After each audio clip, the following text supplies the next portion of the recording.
Shah news में आपका इस्तकबाल है। ताज़ा तरीन खबरों के लिए देखते रहिए शाह न्यूज।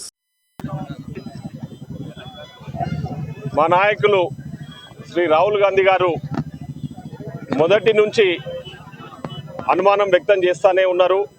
బీజేపీ పార్టీ ఎట్టి పరిస్థితుల్లో అధికారంలోకి వచ్చే ప్రసక్తే లేదు.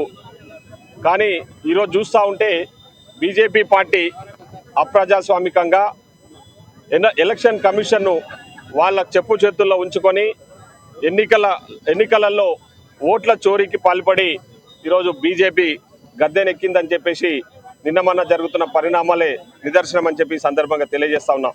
ఎందుకంటే పూర్తి వాస్తవాలతో విత్ ఎవిడెన్స్ మననే మా రాహుల్ గాంధీ గారు ఒక పవర్ పాయింట్ ప్రజెంటేషన్ చేశారు. బెంగళూరు సెంట్రల్ పార్లమెంటు నియోజకవర్గంలో ఒక్క మహాదేవ్పుర అనే అసెంబ్లీ నియోజకవర్గంలో ఏ విధంగా బీజేపీ పార్టీ ఓట్ల చోరీకి పాల్పడ్డదో చెప్పడం జరిగింది. దాదాపు 1,250 ఓట్లను వాళ్ళు చోరీ చేసి, అంటే అప్రజాస్వామికంగా ఇల్లీగల్గా ఒకటే అడ్రస్ మీద కొన్ని వందల వేల ఓట్లను నమోదు చేయించడము, అదేవిధంగా ఒక్కొక్కరి పేరు మీద 4-5 పోలింగ్ బూతులలో ఓట్లు నమోదు చేయించడము, ఫామ్ 6ను మిస్యూజ్ చేయడము, ఇట్లా అనేక రకాలుగా వాళ్ళు తప్పిదాలకు పాల్పడి ఓట్ల చోరీ చేసి దాదాపు 1,250 ఓట్లను ఒక్క అసెంబ్లీ సెగ్మెంట్లోనే వాళ్ళు చోరీ చేసి గెలిచిరంటే ఈరోజు బీజేపీ ఏ విధంగా ఈ భారతదేశంలో అధికారంలోకి వచ్చిందో ఒకసారి ఆలోచన చేయాలి. ఈరోజు మా రాహుల్ గాంధీ గారు ఎలక్షన్ కమిషన్ కూడా ఒక 5 ప్రశ్నలు సంధించడం జరిగింది. ఈ 5 ప్రశ్నలకు సమాధానం చెప్పండి. ముఖ్యంగా రాహుల్ గాంధీ గారు ఈ డిజిటల్ ఓటర్ లిస్టు మాకు సబ్మిట్ చేయండి, సీసీ ఫుటేజెస్ ఇవ్వండి అని చెప్పేసి అడిగితే ఈరోజు ఇప్పటి వరకు ఎన్నికల కమిషన్ ఎలాంటి స్పందన లేదు. ఎన్నికల కమిషన్తోన ఈరోజు సుప్రీంకోర్టు కూడా ఎన్నికల కమిషన్కు చెప్పడం జరిగింది, మీరు వాళ్ళు అడిగిన ఆధారాలను కూడా ఇవ్వండి అని చెప్పేసి. ముఖ్యంగా ఈరోజు కొన్ని రాష్ట్రాలలో ఎలక్షన్ కమిషన్ వెబ్సైట్లు కూడా క్లోజ్ చేసింది. జనరల్గా పబ్లిక్ డాక్యుమెంట్ ఏది ఉన్నా కూడా పబ్లిక్ డొమైన్లో పెట్టాలి. అది ప్రజాస్వామ్యంలో గవర్నమెంట్లు చేయాల్సిన పని, ఎన్నికల కమిషన్ చేయాల్సిన పని.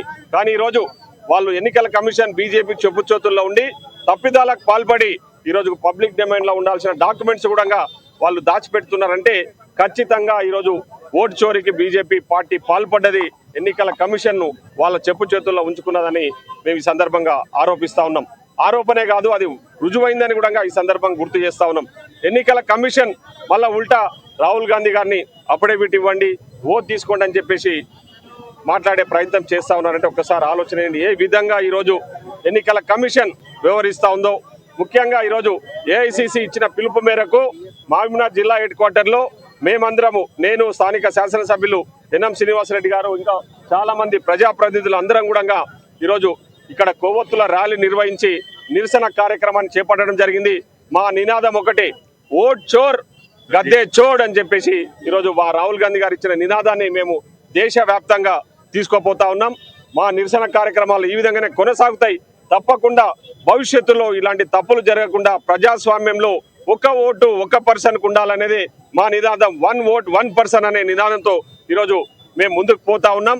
ప్రజాస్వామ్యంలో ప్రజలకు కల్పించిన హక్కు ఓటు. ఆ ఓటునే ఈరోజు బీజేపీ పార్టీ చోరీ చేసిందంటే వాళ్ళు ప్రజాస్వామ్యాన్ని ఈ దేశంలో ఏ విధంగా కూని చేస్తా ఉన్నారో ఒకసారి ఆలోచన చేయాలని చెప్పేసి తెలియజేస్తూ ఈ కార్యక్రమంలో పాల్పంచుకున్న ప్రతి ఒక్కరికి మరొకసారి ధన్యవాదాలు తెలియజేస్తూ ఈ కార్యక్రమాలను తప్పకుండా భవిష్యత్తులో ఇంకా మరిన్ని కార్యక్రమాలు తీసుకొని ముందుకు పోతామని కూడా తెలియజేస్తూ సెలవు తీసుకుంటాను. Thank you.